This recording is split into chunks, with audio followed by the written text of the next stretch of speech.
አሁን ለምሳሌ ዘመኑ የውበት ነው። ከውበት በስተጀርባ ሞት አድፍጧል። ከማየት ያለፈ ቅብጠት ለሞት እጅ እንደመስጠት ይቆጠራል እንልና የምንጋብዘው ሙዚቃሽ ምንድን ነው? የምንጋብዘው ሙዚቃ ላፍ አርጋት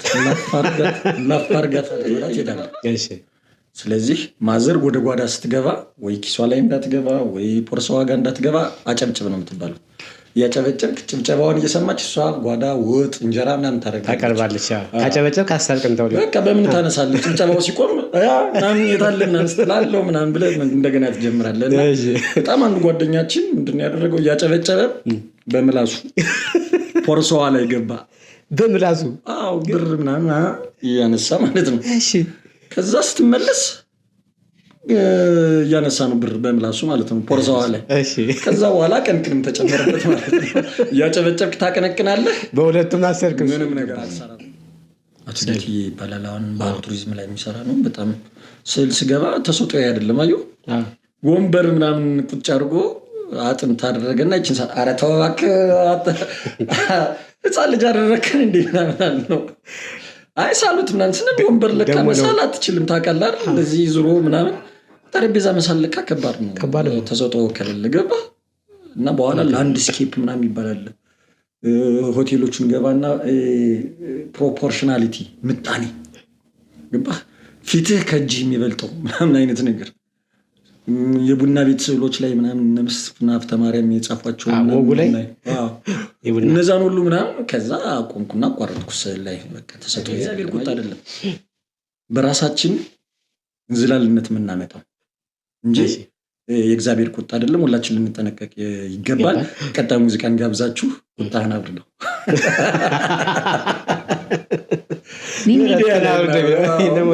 ወደኋላ ላይ እኮ ነው የምታስባቸው። ገባ እንደዚህ አይነት ነገሮች ተቃርኖ የነበራቸው ፕሮግራም።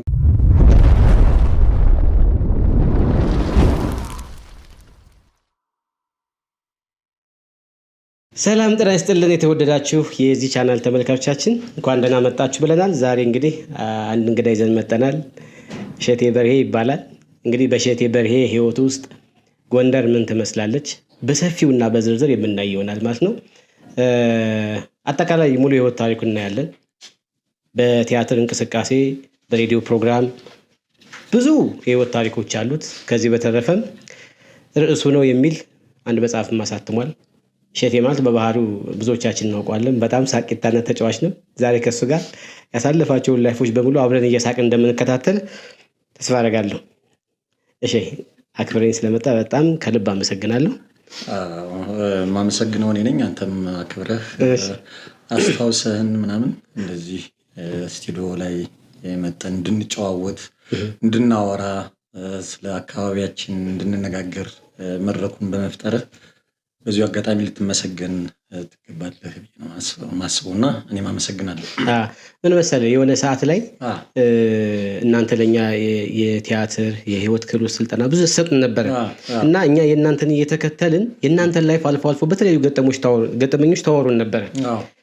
ያን ህይወት እኔ በዛ ሰዓት በጣም ይገርመኝ ነበር። እንዴት ነው እንዲያሳልፉት እንደው በጣም ደስ ይላል እያልኩ አስብ ነበር እና አሁን ደግሞ ዘመኑ ተቀየረና ታሪክን ማውራት ይቻላል ለካ። ስለዚህ የነሱ የህይወት ታሪክ ለምን ተልበስብሶ ይቀራል? እኛም ታሪኩን እያስቀመጥን እያወራን ሌላውም ትውልድ እያየው ይማርበታል።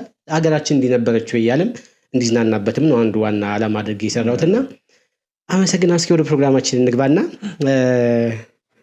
በቀልድ ብንጀምር ጨዋታችን እንችላለን ወይም ደግሞ እስኪ ውልደትና ህይወት ምን ይመስላል አያይዘን እናወራው። አሁን ተወልጄ ያደግኩት ያው ጎንደር ከተማ ኤልሸፕ ነው። ኤልሸፕ አካባቢ ነው።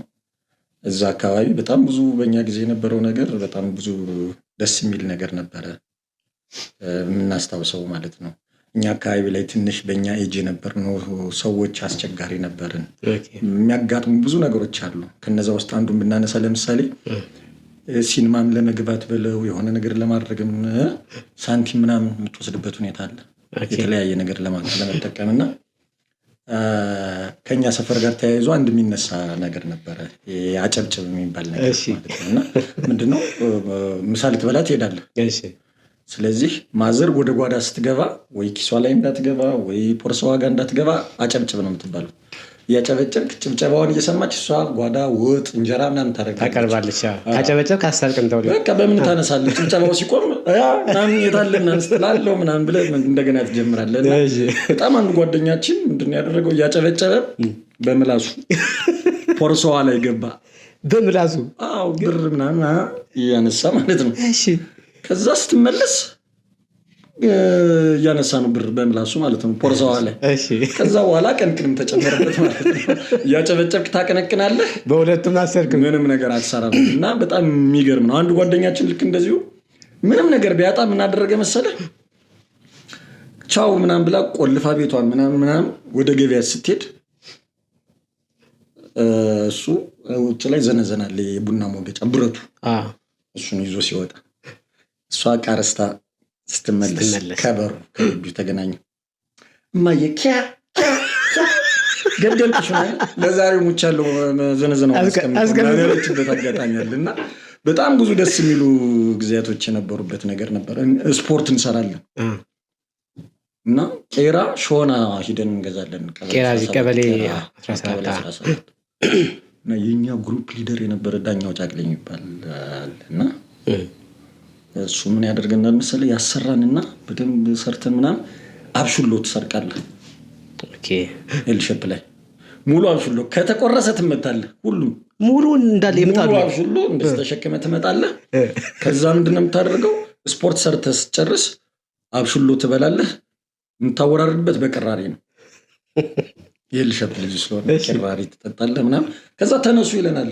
ዳይጀስቲቭ ሲስተም አይታወቅ ምናምን ተነሱና እጃችሁ እንደዚህ አድርጉት ምናምን። ለምንድን ምናምን ስንለው ይሄ መረቁ ምናምን በዚህ በጣታችን በምናምን እንዲገባ እና በቃ እንደዚህ አይነት ላይፍ የነበረበት ሰዓት ነበር። የትምህርት ቤት ህይወትን እናንሳ። አሁን የተወለድክበትን ቦታ ነግረናል። የትምህርት ቤት ተማርክ? እንዴት ነበር በትምህርት? ጎበዝ ነበር ወይ? ኤሌመንተሪ የተማርነው ህብረት ትምህርት ቤት ነው። እንደውም አሁን ስሙ ይቀየር ተብሎ የሆነ ፒቲሽን ምናምን እንትን እያሉ መሰለኝ እያሰባሰቡ እና ይቀየር አስፈልጎ ነው ተወስኖ ልዕልትናኘ ምናምን ወርቅ ምናምን የሚል ነገር ነው መሰለኝ። አላውቀውም እኔ ድሮ እስከ ኤሌመንተሪ ላይ እዛ ተማርን። በእኛ ጊዜ ይመስለኝ ፋሲለደስ መውረድ የጀመርነው እና ወረድን። ፋሲለደስ ነው የተማርኩት ሃይ ስኩልም ማለት ነው። ከአንድ እስከ ያው እስከ 6 እስከ 8 ነው እንጂ እስከ 8 እዛ ህብረት። ከዛ ፋሲል እስኪ የህብረት ትምህርት ቤት ላይፍ እስኪ አውራኝ። ያኔ እኮ በልጅ ነው የነበርነው ህብረት ትምህርት ቤት። ሾልከን ባጥር ሾልከን ስንወጣ አንገረባል። አሁን ግድብ ተገድቦ ውሃ ምን አገኝበት እዛ አለ ጎድጓዲት የምትባል ምናምን መዋኛ ትምህርት ቤት ሾልከን ሄደን እዛ ገብስ ምናምን ስንዴ ምናምን እንኩቶ ታውቃለህ? እንኩቶ ማለት ያው ይታጨድ እንትንትልና ትነቅልና ገብሱን ምናምን በሳት ጠብሰህ እዛ በጃሽተህ ምናምን ቆሎ ማለት ነው። እንኩቶ እንበላለን፣ እዛ እንዋኛለን። ሰርቃችሁ ማለት ነው? አዎ ሰርቀን እሸት ምናምን እኮ እንደው ደስ ነው የሚል እኮ የተሰረቀውም ብዙ አይከፋውም እኮ አይደለ? አዎ ሽምብራ ምናምን ሽምብራ እሸት ምናምን እዛ ስንዝናና ስንጫወት ምናምን ቆይተን የምንመጣበት ህብረት ትምህርት ቤት ቀርተን ማለት ነው። የሸለካችሁ ነው? አዎ እንደዛ የነበረበት ጊዜ ነበረ። ስለዚህ አንገርባው መዋኛ የሆነው ማለት እንትን ግድብ የሆነው ያኔ መዋኛ ነበር፣ መዝናኛችን ነበር። ዋና ስቲል እኔ እችላለሁ ዋና አሁንም ድረስ። አዎ ጣና እንደፈረው ታውቃለህ? ጣና ስሄድ ግን ሽቡቡዬ ምናምን ነው የሚለው ሽማቡን ፓፒረስ ምናምን ዳይቭ እንገባለን ከላይ ከመጨረሻው ምናምን። ኧረ እባክህ! አዎ አንተ ጎበዝ። ያኔ ልምድ ያዳበርነው እንግዲህ ልጅ እያለ ፈጭፋጭት የሚባል አለ ወደዚህ በቤተሰብ ደረጃ ወደ አቡኑ እና እንደዛ ነው። ቮካል ምናምን እንሰራበት ነበር እንደውም በዛ ፈጭፋጭታ። አዎ ቮካል እኛ እንሰራለን። ቮካል በኋላ ላይ የምናወራዋለን። ሱራፊል ምናምን ያጋጠማቸው እኮ በቤት ሂደት ለማመድ መስታየት እያየ ምናምን ሲባል የሱራፊልን ገጠመኝ ታውቀዋለህ አይደል? እጅን ስጣልኝ ጣሊያን እጅ ተይዘው ሊወሰድ እያለ ማታ ማታ ከቤቱ ሱራፊልን ነው እንግዲህ እኛ ስናወራ የሰማነው። እና አያውቅም እንዴት እንደሚያነድ ምን እጅ አለኝ ምናምን የሳድ ሰደድ ምናምን እያለ ሁሌ ይጮዋል ማታ ማታ። እና ጎረቤት ላይ ያሉ ትልልቅ ሰዎች አሉ። ኧረ ሱራፊል አንተም በጊዜ እጅህን ስጥኛ ምንተኛበት ምናምን ያሉበት አጋጣሚ የተባለበት እና ቮካል ምናምን መስራት ስላለብን ነው ሂደት ጮዋለህ ምናምን። በኋላ ላይ እኮ ሳይንሱም የሚለው ነገር የጨነቀው ሰው ምናምን የሚለው በጣም ትልቅ ሪሊፍ የሚሰጥ ነገር መጮህ ስትጮህ ይወጣል ስትሰብር ምናምን እኮ ትልቅ ሳይኮሎጂካል ትሪትመንት ነበር። ውጪዎች ላይ እኮ የሆነ ፕሮግራም እኮ አላቸው የሆነ ገንዘብ ከፍለህ ትገባና እኛ ሀገርም ላይ የሆነ ቲቪ ላይ ሰራ ይቀራለሁ ሰሞኑን ምናምን ጀመሩት ምናምን የሆነ ሂደህ መስበር ምናምን እንደዚህ ቴሌቪዥን የለ ፍሪጅ የለ በቃ የሆነ ዱላ ነገር ይሰጥህና ይወጣልሃል። እንዴት እንደዛ አይነት ይገርም ነው። አሁን ልጅ እያለን እኔ የማስታውሰው አሁን ወንዝ እንድንሄድ አይፈቀድም በየትኛውም ቤተሰብ ማለት ነው። እና ወንዝ ተደብቀን መሄዳችን ደግሞ አናቆም ብዙዎቻችን ማለት እና ከዚህ ጋር ተያይዞ ብዙ ገጠመኝ አለ። እናት አባቶቻችን የሚያውቁበት መንገድ አለ። በተለይ እናቶቻችን ቡናጩን አይደል እና አምባር ጭቃ ተቀርተን ምናምን ተስለን ምናምን እንደዛ ስለምንመጣ ያውቃል። ሸወድኩ ብለህ ያስገበት ገጠመኝ ሸወድኩ ብለህ እንትን ትላለህ። ግን ይታወቃል በደንብ ነው የሚያውቁት እነሱ። ግን ውሃ ሲሞላ ምናምን ደግሞ ያስፈራል በጣም። እንደዛ አይነት ነገር ነበር። ኤሌመንተሪ ላይ እንደዛ ነው። ብዙም ልጆችም ስለነበር ያሁን ልጆች እኮ ናቸው ብልጥ በጣም አይደል? አዎ ቀድሞውን የሄዱ ልጆቻችን ምናምን አሁን እኔ እኮ ምን ይመስለኛል መሰለህ ነገር ምናምን ያስደነግጣል በጣም። አንደኛ ይሄ ምንድነው የህይወት እድሜያችን የሆነ ገደብ አለው አይደለ? አሁን የኛ እናትና አባቶቻችን ቢያንስ ከ100 እስከ 150 የሚሄዱበት አጋጣሚ አለ። የኛ እድሜውን ተገድቧል ወርዷል። በዛ ይባል እንኳን 80 ነው መጽሐፍ ቅዱስም እንደሚለው እንኳን ከ80 ከዛ ቢበልጥ መጃጀት ነው ምናምን ይለዋል። እና ያላቸው የእድሜ ገደብ አጭር ስለሆነ የመብሰል ወይም ደግሞ ዕውቀት የመሰብሰብ ጊዜያቸውም ወደዚህ ይጠባል ብዬ አስባለሁ። አንዳንድ ጊዜ አሁን እኛ በእኛ ወይም በእናንተ ዘመን አካባቢ ላይ ሰው በሰለ ሊባል የሚችለው በጣም ሄዶ ነው 10ዎቹ መጨረሻ ወደ 20ዎቹ ገብተህ ምናምን እንደዛ ሆነ እንኳን በሰላ ትባለው። አሁን ገና ልጅ እያሉ ነው በስለው የምታያቸው። ያው ምልህ አሁን ቻይልድ ዴቨሎፕመንት ላይ እኔ ትሬኒንጎችን እንሰጣለሁ ታውቃለህ። እና ከነዛ ውስጥ እንትን አለና ያው ባህሪ ከኤንቫይሮንመንት ቴክኖሎጂ ብዙ ነገር የሚቀርጻል የዛ ውጤት ነው የምትሆነው። እና ያንም ራሱ አምሮን ይገነባል ላይ የሚያመጣው እንትን አለ ኤፌክት አለ። ስለዚህ ያንም ነው ገብቷል። አሁን ጊዜው ምናምን ሁሉም ነገር ድሮ ቀረ የሚሉ አባት አራዳ ቢራ መቼ ነው የመጣው? አሁን የመጣው ፈታ ቢራ ነው አይደል? ፈታ ሚል አለ። ሁሉም ነገር አይ መጠጥ ድሮ ቀረ ምናምን ሲሉ ቆዩና ይጠጡ ቢራ ምናምን ሲባል ፈታ ቢራ መቼ አለ አሁን ድሮ ቀረ ያሉበታል። ለብለባቸው የሆነ ነገር መቼም ድሮ ቀረ ስትል የሆነ ነገር ቀረ ስትል ብዙ ጊዜ እኛ በተለምዶ ስለምናወራ ነው እንጂ የሆነ አሰስመንት ያስፈልጋል። ገብቷል። አንድን ነገር የሆነ ጀጅ ስታደርግ በደንብ በብዙ ነገር ተጠንቶ ምናምን አሰስ ተደርጎ ኮምፔር ሲደረግ ምናምን ትላለህ። ግን በተለምዶ እኛ ብዙውን ነገር ድሮ ቀረ ነው። በጊዜው ደግሞ ሁሉም ነገር ውብ ነው አይደል? ሁሉም በጊዜው ውብ ነው እንዳልከው ነው። ግን የኛ ምን አባዝ ያለብን እንዳልከው ድሮ ቀረ ማለት ነው። ብዙዎቻችን ድሮ ነው የመውደድ ሁሉም ነገር አሪፍ ነው። አሁን ወጣቶች ብልህ ናቸው። በጣም መመስገን ናቸው። ታስባለህ፣ ይዝናናሉ ምናምን። አሁን ወደ ኋላ ወደፊት ወደኛ ጊዜ ስትመጣ ብዙ ወጣት በሱስ የተጠመደበት ጊዜ ነበር ልትል ትችላለህ። አሁን በጣም ትምህርታቸውን ይማራሉ፣ ፋሽን ይከተላሉ ምናምን፣ ስሬስ ናቸው ላይፋቸው ላይ ገብተዋል። ዘመኑም ነው እንዳልከው። እና የመጃጃል አይነት ነገር አታይባቸውም። በቃ ኢንጆይ ያደርጋሉ ምናምን። እና በእኛ ከለካው እነዚህኞችም ልትላቸው ትችላለህ። እና እንደዚህ ለማለት የሆነ ነገር ያስፈልጋል። በምታይበት አንግል በምትለካበት ነገር ለክተህ ኮምፔር አድርገህ ነው እንደዚህ ማለት ያለብህ ብዬ ነው የማስበው። እስኪ ወደ ፋሲለደስ አሁን በዛ ሰዓት ይመስለኛል ፋሲለደስ እኔ ነጭ በሬ ነበርኩ። የሚፈራና የሆነ የምትጓጓበት ትምህርት ቤት ነው። ብዙ ፋሲለደስ ያው አብዛኛውን ጊዜኛ እንትን ነው የኪነ ጥበብ ሰዎች ስለሆነ እኔ አሁን ከዛ ጋር ተያይዞ ነው ወደ ኪነ ጥበብ የገባኸው? የት ጀመርከው ግን ኪነ ጥበብ? ኪነ ጥበብ ያው እንትን ይሰጥ ነበር ታውቃለህ አይደል? በሳመር ላይ ክረምት ላይ ኮርሶች ባህል ቱሪዝም በጣም እኔ አሁን ከዛ በኋላ ኮሌጆች ምናምን ዩኒቨርሲቲዎች ላይ ከመማረው በላይ እዛ ላይ የምትማረው ነገር ነው። ያው ማለት ልፍጠር ብለህ መፍጠር አትችልም። ታውቃለህ አይደል? ያው ተሰጥኦ ነው የሚሆነው፣ ይዘው ነው የምንወለደው ነገር ነው። የምንማረው ቴክኒኩን ነው፣ እንዴት መጻፍ እንዳለብን እንዴት ምናምን እንጂ መፍጠርን አትማረው። የኪነ ጥበብ ሰው ሲሰጠህ ነው ቴክኒኩን ነው ተሰጥኦ የምንለው እኮ ያለን ነገር ለማውጣት በማንኛውም መልኩ ተሰጥኦን ነው የምታዳብርበት። ቴክኒካል የሆነውን ነገር ነው የምትማርና እዛ ላይ ሂደን እኔ ስነ ጽሁፍ ተማርኩ። ከዛ ቲያትር ስንማር ቲያትር ትሰራለህ፣ ትጽፋለህ። ስነ ጽሁፍ ስትማር ሾርት ስቶሪዎች፣ በኋላ ወደ እኔ መጽሐፍ ስንመጣ ያን እየተማርን ምናምን የሰራናቸው ነገሮች ነው። ገብቶሃል? በጣም ጊዜ ሰጠን ምናምን ስነ ቃል ምናምን ከገጠሪዎቹ ባላገሮቹ ሲመጡ ምናምን ጠላ እየጋበዝን ምናምን ትቀበላለህ።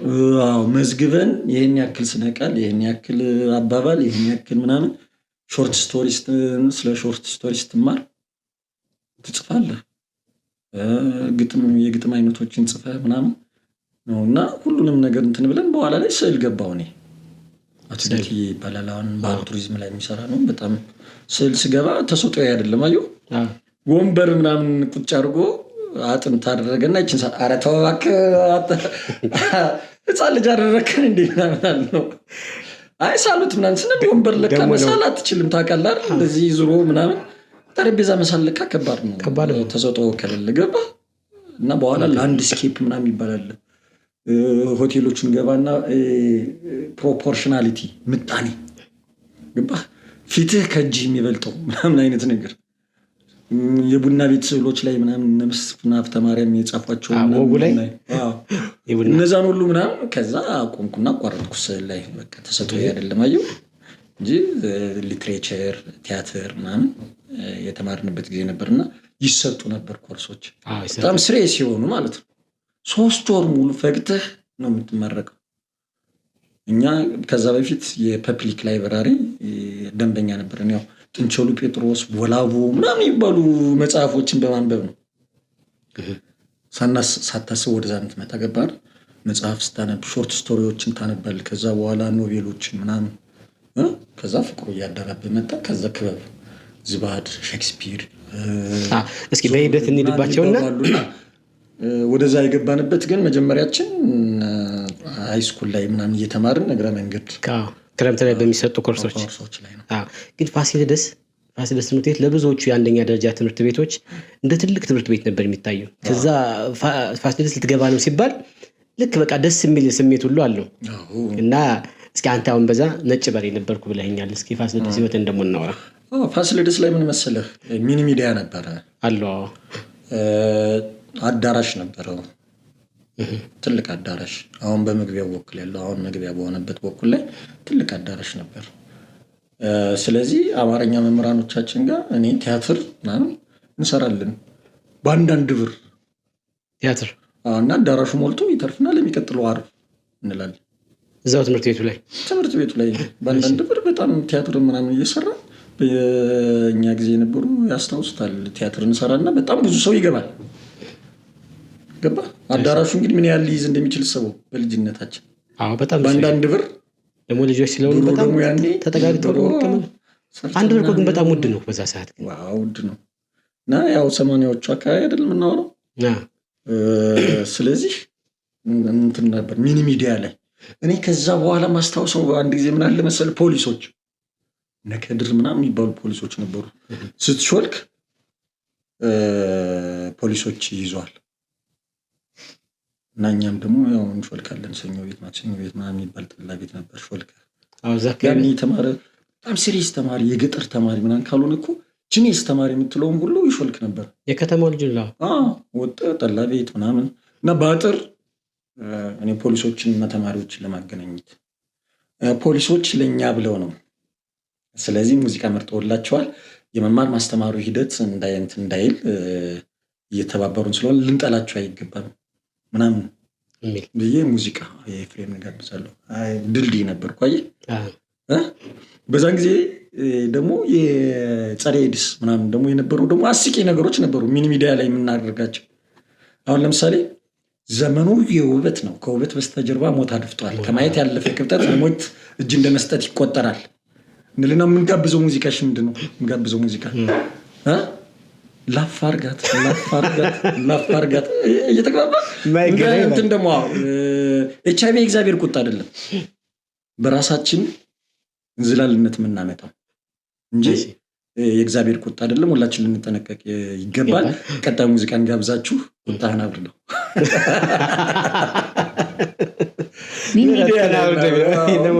ወደኋላ ላይ እኮ ነው የምታስባቸው። ገባ እንደዚህ አይነት ነገሮች ተቃርኖ የነበራቸው ፕሮግራሞች። ከዛ አንዴ ስንዘል ተያዝን። ባጥራ አርብ ከገባ ደግሞ አራተኛ ነው። እኔ አሁን የታሰርኩት ማስታወሰው ያኔ ነው። ስለሾልክ እስር ቤት ትሄድ ነበር? አዎ በጣም ስትሾልክ ትያዝና ትገባለህ። ከዛ ገብቼ እኔ ምን ባደርግ ጥሩ ነው የቀን ውሎውን የእስረኛውን በግጥም ማታ እና ይወድቃሉ። በቃ ጥሩ እንደዚህ ሆኖ ከሌ እንደዚህ ምናምን ቅጽል ስም ምናምን አለ። ከዛ ሰኞን ማዘር ሊያስፈትኑ ሲመጡ ምን ቢሆን ጥሩ ነው እስረኛው አትሄድም ማለት አልሄድም፣ በቃ ነገር ነው የሚያስፈትኑ ፖሊሶች ያኔ ጋማ ስትዘል ምናምን አንተማ እያስተማርክ ትባላለህ። በዛ ሰዓት እኮ ጠባቂ በጣም ብዙ ነው። ጎረቤት ይጠብቃል፣ መምህር ይጠብቃል። እንደዛ የነበረበት ሰልፍ ላይ በጣም ያው ሁሉ ክላስ ተማሪ ምናምን ባለበት ወጥን ረጅም እንኩ ትምህርቱን እንደዛ ብንይዘው አሪፍ ነበር። የተሰጠው ጉዳይ 6 ገጽ 7 ገጽ በቃል ይዘህ ምናምን ኮሚክ ምናምን የሚፈጥር ነገር ገብቷል። ታነባለህ ምናምን ሰው ደስ ይለዋል ምናምን መምህራኖች የሆነ ጀማ ግሩፕ ነበራችሁ እንደዚህ? አይ ያው ፍላጎት ያለው የአማርኛ ክበብ ምናምን ነው፣ የቲያትር የአማርኛ ድራማ ክበብ ምናምን ነው የሚባለው። ያኔ ቸር እያደረግን ምናምን ከዛ ወጣችሁ ነው የቲያትር ቡድን አቋቁማችሁ ከተማ ተከታታችሁ አብሮ ዳም ቲያትር እኮ ቤት እኮ ቲያትር እየሰራን ያው ሳመር ላይ ትወስዳለህ ብያለሁ። ከዛ ጆይን ታደርጋለህ ወደምትፈልገው ወደ ቲያትር። የኛ ሊትሬቸር ክበብ ነው የነበረው፣ የስነ ጽሁፍ ክበብ ሰሜን ኮከብ የስነ ጽሁፍ ክበብ። ሰሜን ኮከብ በጣም ስም አለው እሱ ማለት። ያኔ እኮ የጋዜጠኞች ቡድን ነበረ፣ የቲያትር ቡድን ነበረ። በጋዜጠኞች ቡድን እኮ እነ ታደሰ ጸጋ ምናምን አስተባባሪ። ታደሰ ጸጋ እኔ አሁን ታደሰ ጸጋ 3 መጽሐፍት አሉት። በጣም ነው የሚገርመኝ። አሁን የሱ መጽሐፍ ሳነብ እንደው ባገኘው እኔ ራሱ አወራዋለሁ ብያስብ ከመናፍስት ጋር ምናምን የሚያወሩ ሰዎችን ያገኛል። ድፍረቱ ከባድ ነው። በጣም ትልቅ እኔ በጣም የማደንቀው ሰው መጽሐፍ ነው። እነዛን ከዛ በኋላም ትዕግስት ሌሎችም ታዋቂ ነበሩ እንትኖች። እስኪ የነበረው ሽኩቻ ነው። እስኪ ቲያትር ቡድኑ ነበረ፣ የሙዚቃ ቡድን ነበረ፣ ቲያትር የጋዜጠኞች ምናምን? አይ ያው ነው አካተህ ትሰራዋለህ አብረን። የጋዜጠኞች የቲያትር ሙዚቃም ድምጽ የሚሞክሩ ሰዎች ትወዳደራለህ በዛ ማህበሩ ላይ። ግን በጣም ማን ነው በዛ ሰዓት ስሙ ይጠራ የነበረው ከፍተኛው ማህበር? በምን በስራው በቃ አሁን ገኖ የሚወጣ ፉክክር ይኖራል ነው። ቀድሞ የጀመሩት ዞብል ዝባድ መጀመሪያ እነሱ ራፊል ተካ የመሰረቷቸውን እነ ግርማ የከበደ ዝባድ ዞብል፣ ከዛ በኋላ ሰሜን ኮከብ መጣ። ከዛ በኋላ ዳንኤል አለባቸው የቲያትር ኤክስፐርቱ የመሰረተው ጋሽ ቤቶም ሲያወራ ሰምቻለሁ ስለሱ። ዳንኤል ደግሞ ቲያትር ኤክስፐርት ስለነበረ ሼክስፒርን መሰረተ። እንዲያውም ከዛ በኋላ እኛ የሼክስፒር አባት ምናምን በሚል በብዕር ስም ይጽፍ ነበር። ዳንኤል ነው የሚጽፈው፣ ግን አድማጩ የሚያውቀው የሼክስፒር አባት ተብሎ የተለያዩ አይተሞችን ይልክ ነበር። እነዚህ ሲንግል ቮይስ ቶፖች አሉ አይደል፣ በአንድ ቁጥታ የሚነበቡ ምናምን እንደዛ አይነት ነገሮችን ይሰራ ነበር እና ፉክክር ነበር። በክልል ደረጃ በየ4 ዓመቱ እንደ ዓለም ዋንጫ የኪነ ጥበብ ውድድር ይካሄድ ነበር። ሌሎች ባህር ዳር ላይ እኛ አሁን እዚህ ሰው ስለማያየን የት ይዘን እንሄድ ነበር መሰለህ? ቲያትር ባህር ዳር ስራ አመራር ተቋም ፖሊቴክኒክ ምናምን እናሳያለን። እነ ታደሰ እነ ኑረዲን ኢሳ ምናምን ደግሞ ይመጣሉ። ኑረዲን ኢሳ ከየት ነው የነሱ? ባህር ዳር ላይ እኮ ነው የሱ። ባህር ዳር ነው። አዎ የባህር ዳር የቲያትር ክበብ እኮ ነው። እና መላኩ ታደሰ እስካሁን ድረስ አለ አይደል? እነ ኑረዲን ኢሳ በጣም ብዙ ጎበዝ፣ እነ ልዑል ተፈሪ ስለ ሻምባው ነበር የሚጽፍላቸው የመጨረሻው መንገደኛ ምናምን። አሁን ታሙ በቅርቡ የሆነ ገቢ ማሰባሰቢያ ተደርጎ ምናምን አሁን እየታከመ ያለ ልጅ አለ ስለ ሻምባው። በጣም ጎበዝ ጸሐፊ ባህር ዳሮች እና ሰሜን ሸዋ፣ ባህር ዳር፣ ጎንደር ምናምን ቲያትር ላይ እንትንል ነበር፣ እንፎካከራለን። ሰሜን ሸዋ የሚገርም ብሔራዊ ቲያትር የሚቀርብ ቲያትር ምናምን ይሰሩ ነበር ያኔ በጣም ትልልቅ ቲያትሮች ማለት ነው። ከዛ ውጭ እኛ ደግሞ በመጽሐፍ ደግሞ እዚህ መቅረዝን ብታየው መቅረዝ ግጥሞች እንትን የሚሉበት በጣም በመድብል ይዘጋጃል። ከፋፍለውታል። የህፃናት አለ፣ የትልቆች አለ፣ የቲያትር አለ፣ የቲያትር ምናምን በሁሉም ዘርፍ እና መጨረሻ ላይ እስክሪብቱ ራሱ ታትሞ ይወጣል። መቅረዝን ብታነብ ወደኋላ መለስ ብለህ በወጣትነት በልጅነት ምናምን የተጻፈ አይመስልም። በጣም በሳል ሰዎች የጻፏቸው ነው የሚመስልና ያኔ ለኪነ ጥበቡ የነበረው ነገር ይህ ደግሞ ሰዓታት እየተለበይ ምናምን ብለህ እኮ በልተህ ሩጫ ነው ወደ አዳራሽ ወደ ሂደህ ለመስራት ማለት ነው። እስከ ቅርብ ጊዜ የነበረ ትዝታ እናንተም እንደዛ ታደርጉ? እኛም እንደዛ ነው። ጠዋት ወጣን ሁሉ ማታ አብዛኛው እንደዛ ነው የምናደርገው። ጠዋት እንወጣለን፣ እዛው ስትሰራ ትውላለህ። አንዱ ሳንቲም ይኖራል፣ አንዱ ይጋብዛል፣ አንተም ታወጣለህ፣ እዛው ትውላለህ። በቃ እና በዛው ልክ በቃ ተሸነፍን ያው ታውቃለህ ተሸነፍን አትልም። እንደዚህ ሻጥር ተሰርቶ እንጂ ምናምን ትላለህ። በቃ በክልልም ስትሄድ እንደዛ ነው። የእናንተ የቲያትር ቡድናችሁ ለመጀመሪያ የሰራው ስራ ምንድን ነበር? አላስታውስም። ግን ቡድናችሁ እንዴት ይንቀሳቀስ ነው? እስኪ ስለሱ እናውራ። የኛ ቡድን መሰለህ ካሳ አርጥብና የሚባል ነው። አየሁ የስነ ጽሁፍ ኤክስፐርት ስለነበረ ዳንኤል አለባቸው ሼክስፒርን መሰረት አልኩ አይደል? እኛ ደግሞ በጣም ስነ ጽሁፍ ምናምን ተምረን ስንጨርስ ደግሞ ተጀምሮ የነበረ ክበብ ሰሜን ኮከብ የስነ ጽሁፍ ክበብ ገባናል እና እዛ እንሰራ ነበረ። እኛ በአብዛኛው መጽሔት ምናምን ሁሉ እናሳትም ነበር። አንደኛ ዓመት የልደት በዓል ሲሆን ቲያትር ትዘጋጃለህ፣ ግጥም አለ፣ መነባንብ አለ፣ ፓንቶማይም ምናምን ትሰራለህ። ብዙ ነገር ታደርግና ስፖንሰር ፈላልገህ ፎቶ ልዑል ነፍሳቸውን ይማሩ በጣም ብዙ ድጋፍ የሚያደርጉልን ጋሽ ልዑል ቡሬ ውሃ ምናምን የሚባል ነበረ። ዝም ብለን ውሃውን እንጋብዘዋለን። ሰው ታየው በቃ ያንን ይጠጣል፣ ቲያትሩ ምናምን ያህል እንደዛ አይነት ነገር ነበር። እና መጽሔት ላይ የሆነ አንዱን ክበብ ትነካለህ፣ ብዕሩን ይዞ ሲሮጥ ምናምን ይዋጋ። እኛ እኮ ምናምን እንዲያው በእንትን ባሻጠ ምናምን እንትን ብዕራቸውን እኮ እነሱ ለነገር ነው ያደረጉት ምናምን ትላለህ። እና ግን አሁን ላይ ሆነ ስታስበው ያኔ የሚያናድህ ምናምን ነበር። በጣም ትልቅ ፍላጎት ስለነበር ነው እንጂ ተራ ነገር እኮ ነው። በወቅቱ የሚገርም ቡድን እስከማፍረስ እስከመለየት እስከመደባደብ እስከመበታተን ትደርሳለህ። እኔ ከነበርኩበት ለምሳሌ ምን ሆነ መሰለህ፣ በኋላ ላይ የጸረ ኤድስ ክበብ ምናምን መጣ። ስለ ጸረ ኤድስ ክበብ ስናወራ በአንድ ወቅት ልክ እንደ ጎንደር እንደ 44ቱ ታቦታት 44 አካባቢ ክበብና ማህበር ነበር። እስኪ ማን ታስታውሳለህ? በጣም ብዙ ነው። ምንድነው ይሄ? እኔ በአካባቢ ያሉ ለምሳሌ የኛ ማህበር ነበር። ከዛ በኋላ ምን አደረኩ መሰለህ፣ እኔ አሁን ወደ ጸረ ኤድስ ስመጣ ማሰልጠን ሲጀምር ምናምን በጀቶች መጠየቅ ጀመርኩ፣ የስልጠና ምናምንና በተናጠል አናስተናግድህም። ስለዚህ ብዙ ክበባት የጸረ ኤድስ ክበባት ስላለ እኛም ፈንድ እንድንለቅ የተለያዩ ስራዎችን ጉልበት ኖራችሁ ሊሰሩ ጥምረት ተባልኩ።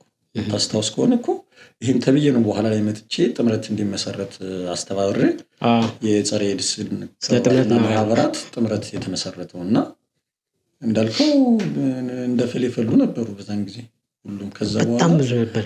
ጥምረት መስርተን ከሴቭ ዘ ችልድረን ኖርዌይ ጋር ምናምን በመተባበር የቢሮ ቁሳቁስ ድጋፍ ስልጠናዎች ይሰጡ ነበር። የላይፍ ስኪል ስልጠናዎች ምናምን ብዙ ስልጠና ነበር የሚሰጠው። ውሸት ያደርጋል ብዙዎቻችን ሳንቲሟን ነበር ትኩረት የምናደርገው። የሚሰጠው ትምህርትና ስልጠና ግን እሸት አሁን ሳስበው ነው የሚገርመው። አሁን ከፍለህ የምትሰለጥነው ነው። ተጠቅመንበት ቢሆን ነው። ስለ አመራር ብዙ ነገር ሰጣችሁና ስልጠና፣ ስለ ገንዘብ አያያዝ፣ ገቢዎች እኮ በግልህ ቢዝነስ ትሰራ የምትሰራው ነው እኮ የሚጠቅምህ። ገብቶሃል? ስራ ፈጠራስ ላይ ደግሞ ያሰለጠናችሁ ክሬቲቪቲ፣ እሱ የቢዝነስ ስኪል ትሬኒንጎች፣ ኢንተርፕረነርሺፕ ምናምን እኮ በጣም የሰለጠን ነው። እሱን ማስቲካው ልኮ ሎሚ ማስቲካ ይዘን ዞር ነበር። ከስልጠናው ወደ መጨረሻው አካባቢ የዞር ይሸጥ ነበር። የነበረው ስለ ላይፍ ስኪል የነበረ ስሜትን መቆጣጠር መናደድ ትዝ ይላል። ጌሞቹ እንደውም አንዴ ምን አስታውስ ጭንቀልድ ካረሳት አስታውሰን ስለዚህ ነገር እያስተማርከን ነበርና እንዴ ሚዲያ ላይ ማናወራው ይመስለኛል፣ ግን እናልፈዋለን። በእርግጥ ግን ለጨዋታ ያክል በእናንሳውና እንቆርጠዋለን። ከወሲብ ጋር የተገናኘ ሆኖ ቆዳ ሊሸጥ መጥቶ ብለህ እስካስታወስከው ማለት ነው በዚህ ዋጋ ተብያለሁ ሲለው ጨምር በለው ምናምን እያለ ስሜትን መቆጣጠር ይቻላል አይቻልም የሚል ሀሳብ እንደ ውይይት ተነስቶ እኔ ስሜትን እንቆጣጠር ችግር የለውም ያለ ኮንዶም መጠቀም ይችላል ወይም ደግሞ በኮንዶም መስራቱ እንዲያደርጋሉ የሚል ውይይት ተነስቶ በዛ ደረጃ ላይ ስትሆኑ ስሜታችሁን መቆጣጠር የማትችልበት ደረጃ ሊኖር ይችላል ብለህ አንድ ሰው ቆዳ ልኮ ብለህ የጓደኛ ታሪክ ሊሆን ይችላል እንትን ነው እኮ ስፔሻል እንትን ፊልም ይታይ ነበር እኮ ምንም እኮ እንዲያውም እኮ ላይቆረጡሉ ይችላሉ ምክንያቱም ሪል የሆነ ነገር ስለምናወራ ምናምን የወሲብ ፊልሞች ይታዩ ነበር ሁሉም በየስልኩ ህገወጥ ስለሆነ ስፔሻል ራት አለ ተብሎ ነው የሚጻፈው እና የወሲብ ፊልም እያየ እኮ ነው መጥቶ ቆዳውን በጣም እያየ ቆዳውን በዚህ ሽጠው ተብያለሁ ሲባል ባትሸጠው ጉዳይ የራሱ ያለው እኔ አይመስለኝም ያቀልድ ማለት ነው ከዛ በኋላ ጌሞች ሰርተን ሁሉም ሰው አልናደድም ነው የሚል ታውቃለህ ከዛ አንድ ለኳሽ ምናምን ይዘጋጃል በ3ኛው ቀን በ4ኛው ቀን አድምጦ ከቡድኑ በጣም አክቲቭ ሊስኒንግ ላይ አይደል በደንብ የማድመጥ ክህሎት አድምጡና አንዱ ሰው የሆነ ታሪኩን ያወራል ያንን ከደገመ ቡድኑ አሸናፊ ይባላል ሁሉም የገር ይሆናል ግን አንዱን ተሳዳቢ አድርገን ማለን እናስቀምጠዋለን ታስታውስኩ ለኳሻ ከዛ ያንን ስሪስ ሆኖ የኛ ቡድን ሊያሸንፍ ነው ሁሉም የገር ሆኖ እያዳመጠ ያለ ዘርጫ ጫለ መሃል ዝምበላንቴ ውሸት ወሬ አታወራ ትልቅ ሰው አይደለም አልፋ አትቀመጥም ቅሌታም ሲለው ሁሉም መናደድ ይጀምራል አዩ ይረስታል ዋና እንትሩ ያና አልናደድም ያለውን እኮ በጣም አልናደድም ያለው ምን ይላል ማነበሉ እኔ እነን ወደ ማረሚያ ቤት ስንወስደው አስታውሳለሁ ይሄንን ጌም እንጫታ ትልቅ ሽበታም ሰው ምናምን ናቸውና እሳቸው በዚህ እድሜ እንዴት ነው እኔ የምናደድ ትልቅ ሰው አይደለሁም ያያችሁ ነጭ ምናምን ብለው እሳቸው ታሪክ እንዲያወራው አድርገን አንዱ ግን እንዲዘረጥጣቸው ትልቅ ሰው አይደለም አርፈው ይቀመጡ ናትክ ያሯሯጡ ከዛ በኋላ ጌም ነው ይሄ ጨዋታ ነው ትምህርት ነው ተነጋግረን ይላል የህይወት ክህሎት ነው ምናምን ሲባሉ ሰራችሁልን ብለው ይሄንን ስልጠና ግን ቀድመን ከማረሚያ ቤት በፊት ከመግባታችን በፊት ብንወስደው ስሜታችን መቆጣጠር ብዙ ሰው እኮ ስሜቱን መከታተል ምናምን ነው አይደል ኢሞሽናል ነው ብዙ ጥፋቶች የሚደርሱ እኮ ነው በዛን ጊዜ ይሄንን ስልጠና መውሰድ እንትና ተሰጠው ስልጠናው በጣም ትኩረት ያለውና መቀየር የሚችል ነው እኔ አሁን ለምሳሌ ይሄ ምንድነው የብር ጓደኛ ታጻጽፉን ነበር አንተዋወቅም ምንድነው የሚሆነው ስም ትወሳሰዳለህ እኔ ምጽፍለትን ነው የማውቀው የሚጽፍልኝን አላውቀውም መጨረሻ ቀን ላይ ነው እና ይሄ ራሱ በጣም ነበር መተራረም እኮ ነው እዛ ላይ ክሬቲቪቲያችን ማን እንደሚጽፍላት ታውቀው በደንብ ተከታተል ምናኔ ህግና ደንብ በላይ ማን እንደሚጽፍላት ታውቀው የብር ጓደኛ አትከታተልም ቀልድ ታበዛለህ ምናምን ይላል እሱ እንዳይልህ ብቻ ራሱ አንተ ስርዓት ይዘህ ምናምን ትቀመጣለህ እኔ አንዴ ማለሰው ብራኗቸው ብሬን ታውቃለህ መቼም ታውቃለህ አይደል እሱ የኛ ቡድን ነበርና እንደ ስልጠና ከወሰድን በኋላ ስጦታ በመጨረሻው ቀን እንሰጣጣለን ብዙ ሰው በቃ አሪፍ ስጦታ ይሰጣጣል በነገራችን ላይ መጨረሻ አካባቢ እና የብር ጓደኛ ለሆነ ሰው ምን ልስጠው ትጨናነቃለህ በጣም በቃ ምን ላድርግለት ምናምን ከዛ እኔ የሆነ ነገር ገዛው ለብር ጓደኛ ይላልኩት በመጨረሻው ቀን የምንተዋወቅበት ሰዓት አይደለ እኔ ነኝ ብለህ መሰጠው እና ብርሃኑ ምን አደረገ በጣም ማረሰው ስጦታ የሆነ ሴት ሊሰጣት ብሎ ማለት ነው ምን ይስጥ በቃ ቸገረው ከዛ ትልቅ ካርቶን ምናምን ወይ ይደረጋል ፌክ ይሰራል ብሬ ግን ያደረገው ነገር ገርሞኛል ሄደና ልጅቱን ራሷን የብር ጓደኛውን የሚሳሳት ልጅ ሄደና ለብር ጓደኛ ይሰጣት ምን ላድርግላት የሆነች የብር ጓደኛ አለችኝ ምን ልስጣት ምናምን ነገር አላት አንተ ዝም ብላ ተጨናነቅ ዝም ብላ የነካሪ ነገር ስጣት አለችው ኤሊፖፕ ገዝቶ አምጥቶ ሰጣት በጣም ይደነቀኝ ምክንያቱም በዛ ሰዓት ለሌላ ሰው ሲሆን የምታደርገው ነገር እያሰብከው ነው አጣጥላ እንደዚህ ነገር እንደዚህ ያድርግ ምናምን ነገር ብለው ወይም ደው እንዲያደርግላት ብላ ቢሆን ኖሮ ደናቃ አምጥቶ ይሰጣት ነበርና በሬና አድርጎ ምናምን ይሄ ሲስተም ራሱ እኮ አልተጠቀምንም እኛ ዝም የፈለግነው ነው ገዝተን እንመጣ እንግዲህ ተመልካቾቻችን በጣም አሪፍ ጨዋታ እየተጫወትን ነው የተዝናናችሁ እንደሆነ ተስፋ እናደርጋለን እሺ እንመለስ እስኪና ስለ ቲያትር ስትሰሩ የነበረውን ገጠመኝ ደግሞ እናወራው እስኪ ወቅቱ የነበረው መግቢያ ላይ አካባቢ መጀመሪያ ወራናቸው ነገሮች አልገጠመኞች አሉ ቲያትር ላይ ምን መሰለህ በጣም ብዙ ገጠመኞች አሉ ወደ ወረዳ ስንወጣ እንዳልኩኛ ባህር ዳር እንሄዳለን ባህር ዳሮች እዚህ ይመጣሉ ሰው እዚህ አካባቢ ያለውን ሰው እንትን ስለማይል ማለት ነው እና ቲያትር ከትምህርት ቤቶች እናሳያለን። ተዘዋዝረን ትምህርት ቤቶች ላይ መጀመሪያ ፕሮቫ እናሳያለን። ሃይላይት ማለት ነው። ሰልፍ ላይ እንሄድና ምናምን ቅንጭብ ከዛ ምን እናደርጋለን? ትኬት የሚሻጭ ምናምን ይሆንና ሁሉም ትምህርት ቤት የገዛው እንትን ይመጣል ሲኒማ ላይ ማለት ነው። አንዳንዴ እዛው ትምህርት ቤቱ ላይ ትሰራለህ እና መድረክ ምናምን አይኖረውም። አሁን ለምሳሌ ጻድቁ ባለው ማድረግ፣ ሌሎች ትምህርት ቤቶች ደግሞ እንደዚህ ፍላት ይሆናል፣ ተመልካቹም እንደዚህ። ስለዚህ የሰው ኃይል ስለሚያንሰን ምን ይሆናል? ትኬት የሚቆርጠው ሰው ተራው እስኪደርስ ድረስ ትኬት ይቆርጥና ከዛ በኋላ ተራው ሲደርስ ምንድነው የሚሆነው ማለት ነው? ከአሁን በፊት የገባ ካለ ይቀይረውና በባክስቴጅ ልብስ ቀይሮ ምናምን ይመጣል። እንደገና ይወጣል፣ ከተወና ይወጣል። ምን ያደርጋል? አንድ ማስታወሰው አንዱ ባልደረባችን እየሰራ ሁለት ልጆች በመስኮት ሲገቡ ያያል። ጻድቁ ላይ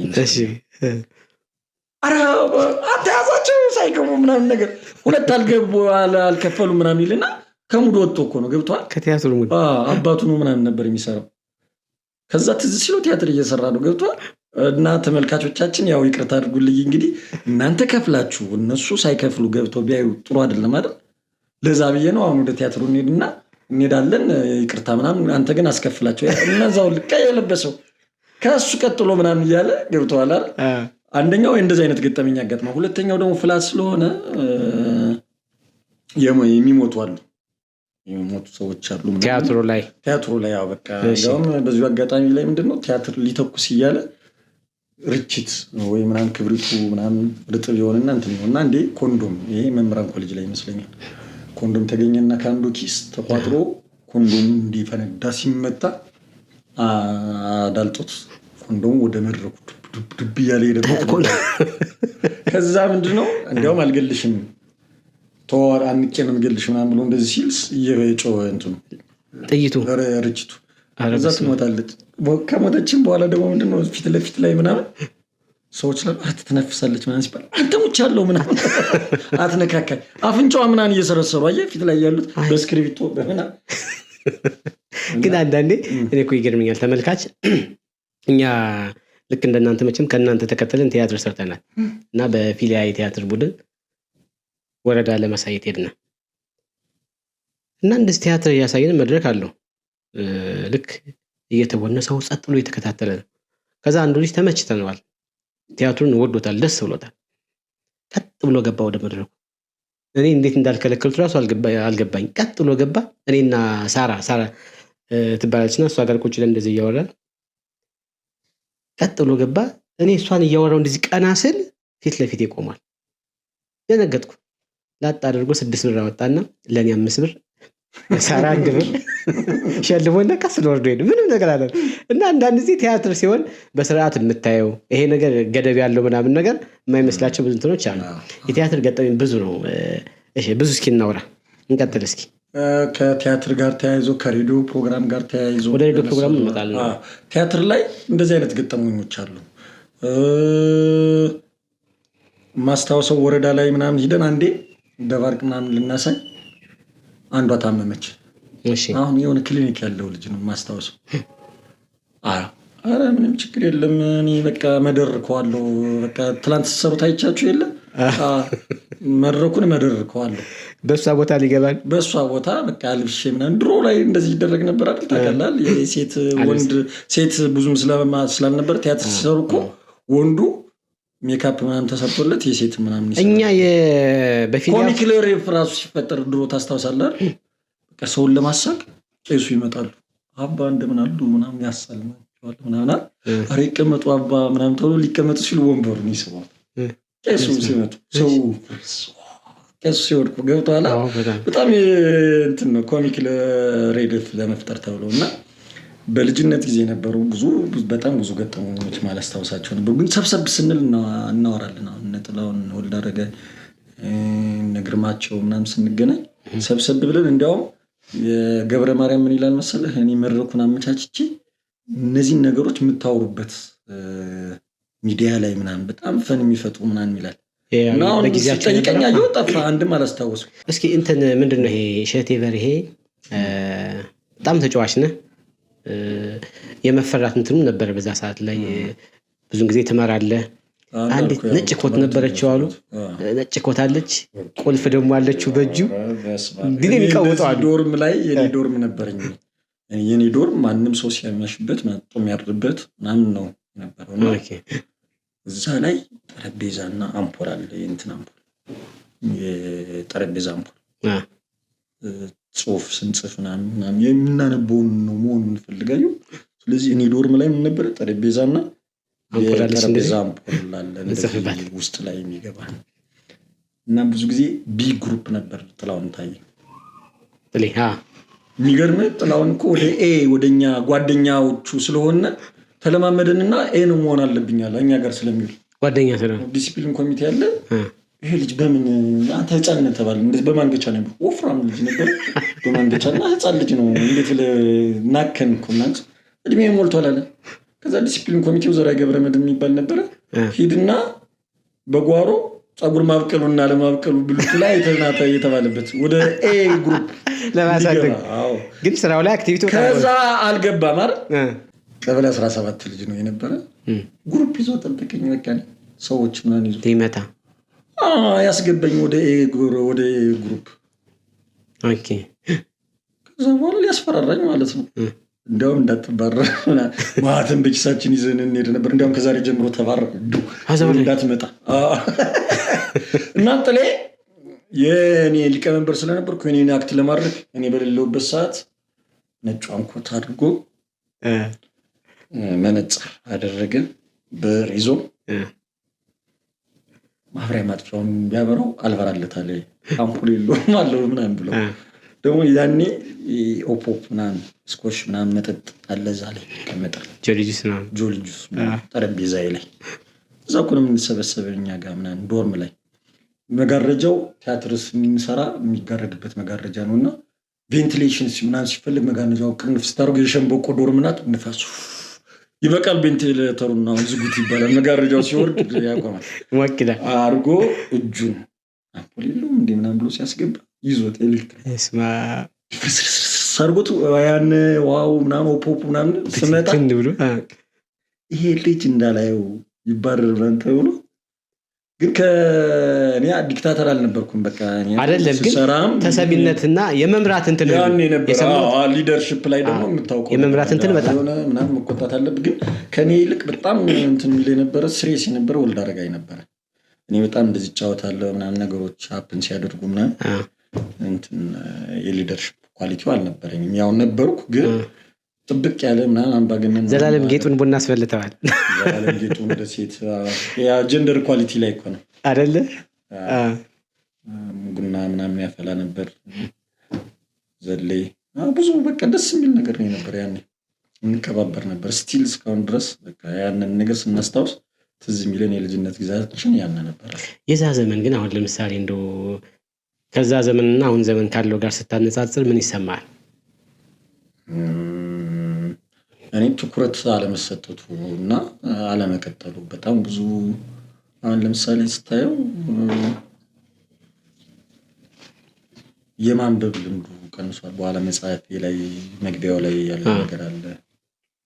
ከዛ ውጭ ቲያትር ምናምን ሰው ወጣቶች ተሰጧቸውን የሚያገኙበት መድረክ የለም ብዬ አስባለሁ። አሁን አላይም እንጃ እንግዲህ ወይ ስለራኩ ሊሆን ይችላል። ልክ ነህ። አሁን አንደኛ በሁለት እንቅፋቶች አሁን ለምሳሌ ይሄ ትንሽ ዘመናዊ ዓለም ብዙ ነገሮችን ገትቷቸዋል። አሁን ሰው ወደ መጽሐፉም ወደ ቲያትሩም የመምጣት እድሉን አጥብቦታል። አንዱም ያ ነው። ሁለተኛም ደግሞ ጎበዝም ስለሆኑ ሊሆን ይችላል። ያን እንዳለው ሆኖ እዚህ እንትን ላይ ስትል ወደ ህይወት መግቢያ መውጫም የሆነ የኪነ ጥበቡ በሀገራችን ባለው ስታንዳርድ ላይ ሌሎች ዓለማት ላይ ካልሆነ ቲያትር ብትሰራ በኋላ ምንድን ነው የሚሆነው? በቃ እኛ እኮ ብዙ ዓመት ተሰራን አይደል 20 ዓመት በላይ ምናምን አይደል 20 ዓመት በጣም ብዙ ሰርታችኋለሁ ግን ለውጥ የለም። ምን ያወጣችሁ ነገር የለም። ብዙ ጊዜ እነዛ ላይ ስትገል ህይወት ላይ ብዙ የምታጣቸው ነገሮች ይኖራሉ። ስለዚህ ያሁኑ ወጣት ደግሞ ብልጥ ነው ያልኩ ለዛ ነው ገባህ። ቲያትር ሲሰራ ቢሆን የሆነ ስነ ጽሁፍ ምናምን ትምህርቱን እኛ እኮ ትምህርት ብያለሁ 30 ገጽ በቃላችን እያያዝን እኮ ትምህርታችን ላይ ብዙ ነገሮችን ሚስ የምናደርግባቸው እና ተሰጡ። ይሄም ያሁኑ ትውልድ ብልጥ ስለሆነ አካዳሚካሊ ይቸክላል። እና ጎን ለጎን በኋላ ዩኒቨርሲቲ ላይ ምናምን ሊሆን ይችላል እና ያን አለመኖሩ ኮምፒቲሽን የለም የቲያትር ውድድር ምናምን ሊኖር ይችላል ግን ብዙም ያን ያላለ እንደናንተ አይነት ዘመኑ አይደለም አሁን ቀስለኛል እዛው 80ዎቹ ላይ ወደ ሬዲዮ ፕሮግራሙ እንግባ እንዴ ሬዲዮ ፕሮግራም እንዴት መሰረትክ ጎንደር ላይ የመጀመሪያ ጊዜ አንተ ነህ በሬዲዮ ፕሮግራም ከዋሴ ነጋሽና ካንተ